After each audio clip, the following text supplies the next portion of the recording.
Neo skin ఇక్కడ అన్ని రకాల స్కిన్, హెయిర్ మరియు లేజర్ ట్రీట్మెంట్ లభిస్తాయి.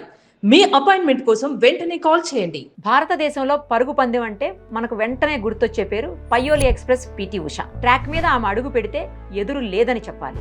కానీ సరిగ్గా 1991వ సంవత్సరం దేశం మొత్తం ఒక వార్త విని ఉలిక్కిపడింది. ఎందుకంటే పరుగుల రాణి పిటి ఉషను మొదటిసారి ఒకరు ఓడించారు. అది కూడా ఏకంగా 2 సార్లు. దేశవ్యాప్తంగా ఒక్కసారిగా సంచలనంగా మారిన ఆమె పేరు వినగానే ఆ రోజుల్లో కుర్రకారు గుండెల్లో రైళ్లు పరిగెత్తేవి. ఆమె కేవలం అథ్లెట్ మాత్రమే కాదు, ట్రాక్ మీద మెరిసే ఒక మెరుపు తీగ. ఆమె ఎవరో కాదు, అశ్విని నాచప్ప.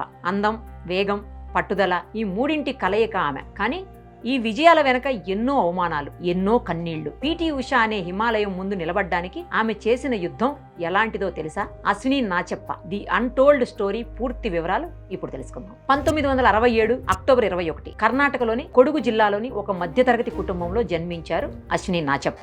బెంగళూరు వీధుల్లో తన సోదరి పుష్పతో కలిసి పరుగులు తీస్తున్నప్పుడు ఆ కాళ్లకు ఖరీదైన షూస్ లేవు, కనీసం సరైన కోచింగ్ ఇచ్చే స్తోమత కూడా లేదు. కానీ ఆమె ఊపిరిలో ఒక తుఫాను వేగం ఉంది. అదే ఆమె బలంగా మారింది. ఆమె ప్రయాణం పూలబాట కాదు. అప్పట్లో అథ్లెటిక్స్ అంటే కేవలం వ్యాయామంలా చూసేవారు. ఆడపిల్లవి ఎండలో ఎందుకు పరిగెత్తడం అన్న సూటిపోటి మాటలు కూడా ఆమెకు ఎదురయ్యాయి. కానీ 1980లో నేషనల్ స్కూల్ గేమ్స్ లో పాల్గొన్నప్పుడు ఆమె వేగం చూసి సెలెక్టర్లు నోరెళ్లబెట్టారు. అప్పుడే అర్థమైంది, భారత క్రీడాకాశంలో ఒక కొత్త నక్షత్రం ఉదయించిందని. ఇక 1991 అశ్విని జీవితాన్ని మలుపు తిప్పిన ఏడాది. అప్పటికే పిటి ఉష అంటే ఒక లెజెండ్. ఉషతో పరిగెత్తటమే గర్వంగా భావించే రోజుల్లో అశ్విని ఆమె కళ్లల్లోకి కళ్ళు పెట్టి చూసింది. న్యూఢిల్లీలో జరిగిన నేషనల్ ఫెడరేషన్ కప్పులో స్టార్టింగ్ గన్ పేలగానే అశ్విని ఒక బాణంలా దూసుకెళ్లింది. ఫినిషింగ్ లైన్ వద్ద ఉష కంటే ముందే అశ్విని పాదం పడింది. స్టేడియం మొత్తం నిశ్శబ్దం. పిటి ఉష ఓడిపోవటమా?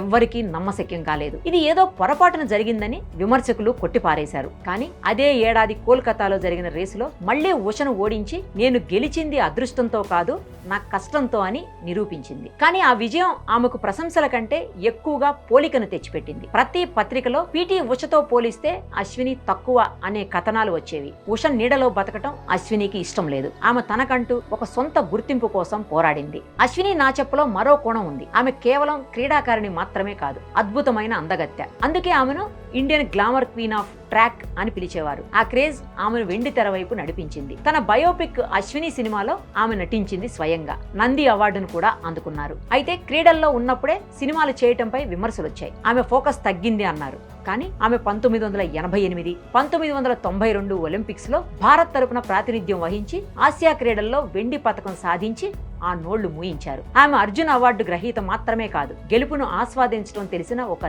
ధీశాలి కూడా. కెరీర్ పీక్ స్టేజ్ లో ఉన్నప్పుడే ఆమె ఆటకు వీడ్కోలు పలికారు. కానీ మైదానాన్ని వదలలేదు. నేడు కర్ణాటకలోని కరోంభయ్య అకాడమీ ద్వారా గ్రామీణ ప్రాంతాల్లోని ఎంతో మంది పేద క్రీడాకారులకు అండగా నిలుస్తున్నారు. అశ్విని నాచప్ప కథ మనకు నేర్పే పాఠం ఒక్కటే: నీ ముందు ఉన్న వ్యక్తి హిమాలయం అంత బలవంతుడైనా సరే, నీ మీద నీకు నమ్మకం ఉంటే, నీ శ్రమ మీద నీకు గౌరవం ఉంటే నువ్వు ఎవరినైనా అధిగమించగలవు. పిటి ఉష గాలి వేగమైతే అశ్విని నాచప్ప ఆ గాలిని కూడా చీల్చుకుపోయే ఒక తెగింపు. మరి అశ్విని నాచప్ప ఎదుర్కొన్న అనుభవాలు, ఆమె సాధించిన విజయాలపై మీ అభిప్రాయాలను కామెంట్ రూపంలో తెలియచేయండి.